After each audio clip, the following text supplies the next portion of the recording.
যারা অল্প জায়গার ভিতরে অল্প একরে ছোট অ্যাকুরিয়ামের ভিতরে মাছ পালতে চান তাদেরকে আমি বলবো যে মাছের প্রতি আগে যত্ন নিয়ে অ্যাকুরিয়ামে সুন্দরভাবে পানি চেঞ্জ করে রাখতে হবে, টাইম টু টাইম মাছের খাবার দিতে হবে এবং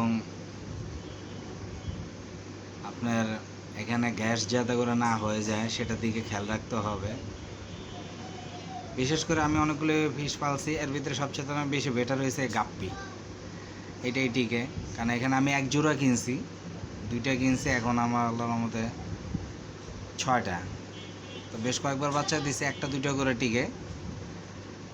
তো খানির সময় আবার কিছু সময় আছে একটাও বাঁচে না, টিকে না, মারা যায়।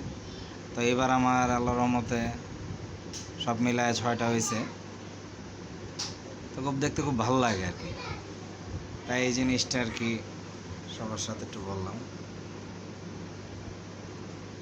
যারা ছোট অ্যাকুরিয়ামের ভিতরে পালতে চান অবশ্যই যোগাযোগ করবেন।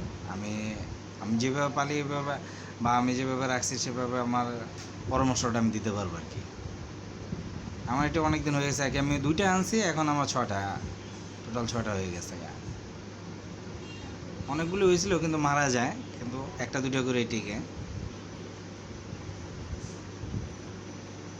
ঠিক টাইম মতন অক্সিজেন ছাড়তে হয়।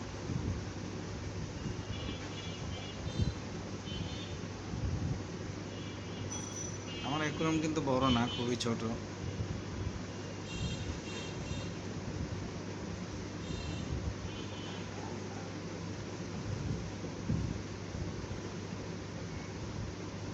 খুবই সুন্দর লাগে।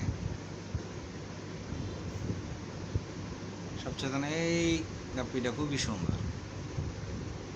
তা এখন ভিডিওতে ভালো দেখা যেতেছে না, কিন্তু এমনি এমনি বাস্তবে কালারটা খুবই সুন্দর, চমৎকার একটা কালার এটা।